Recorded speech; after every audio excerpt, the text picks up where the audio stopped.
Hi everyone, I've got my silicone bags here today and I want to talk to you guys about them.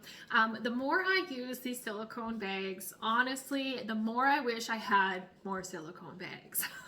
So I get asked a lot, what do you use your silicone bags for? And if you don't have them, maybe you don't use them, of course, maybe this is an unfamiliar concept to you.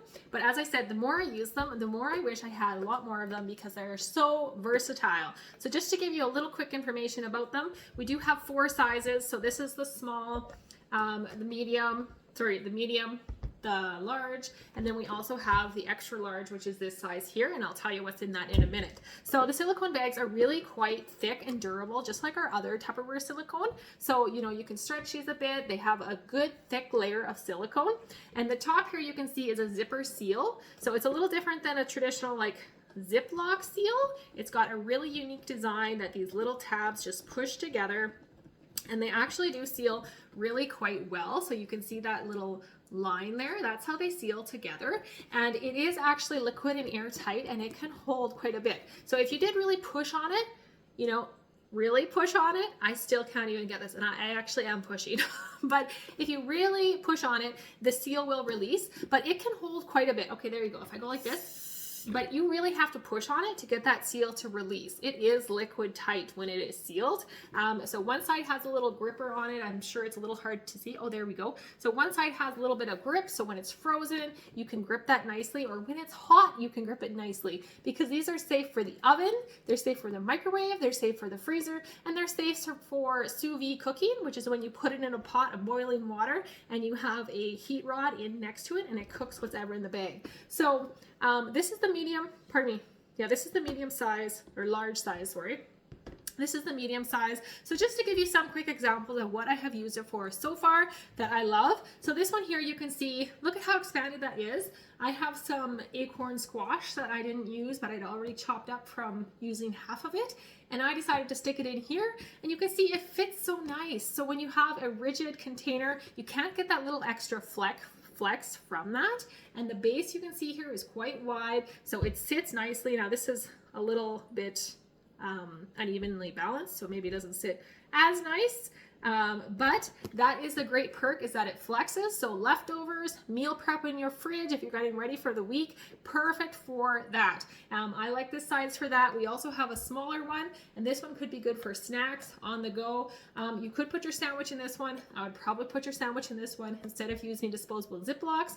Really cool for that. And they have this little hole at the top, so if you want to clip it to anything and store it like that, good for that too. These are good for toys, for crayons, a little activity pack for your kids, and they do come in yellow most of the time, not the pink.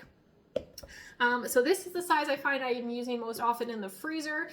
Good for meal prep. When you stick it in the freezer, use it later. Prep that meat, prep that marinade. You don't even have to cook your meat. Just stick it in here. Let it marinate for a few hours in your fridge before moving it to your freezer, and then it's ready to go. Again, you can freeze it like this if you want to before you put it on its side, or I've even frozen them right on their side with liquid in it, and it freezes perfectly well. And when you go to thaw it in your sink, it's going to work perfectly because your food is already flat, so it thaws that much quicker. If you want to thaw it in the microwave, you would just crack it open a little bit, that top seal, so the steam comes out. You could thaw it in your microwave too. It's just such a versatile product. So the thing that I did the other day was I put soup in it. I had leftover soup. And if you freeze leftover soup, we have our vent and serves that are fabulous for this. But sometimes the vent and serves, you run out of vent and serves, so you can't use them. So I reached for this bag to put my soup in.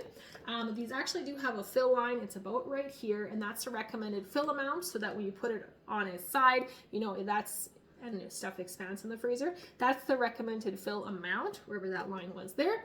So what I did is I just cracked it open and I scooped my soup directly into it. And even the base is so wide at the bottom that I didn't have to worry about it spilling over. I didn't brace it at all, and it stayed perfect like that. So then I did stick it in a freezer.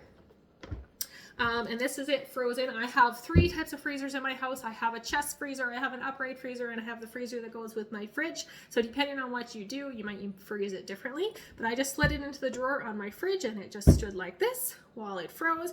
And now it's a big frozen chunk. So if I wanted to stick it on its side, I could easily do that. If I wanted to thaw it, I could easily do that. But look at all that great soup in there, and it's so easy. And if you wanted to, you could label it with chalk marker before you freeze it. I did not do that, but we could do that. So I love this for frozen. Love, love, love for frozen. I have the bigger one here. This is the large or extra large. This is the large. This is the extra large. So it is really quite big, the extra large. I often have in here frozen bananas, you know, your overripe bananas that you're looking what to do with it. I will pop them into here as I get them. And because the seal is so easy to open and close when it's frozen, you know, you don't have to worry about that. You just add in your overripe bananas as you get them. This is a little meal prepping I did here with my chicken meatballs. So I had already cooked the meatballs and put them in here. And when I'm ready to use them, I will probably just pop them in the microwave to warm them up in the future. So here's our silicone bag lineup here, and that's just some of the uses. And again, I have so many and I come up with more all the time. So that's a little information about our silicone bags.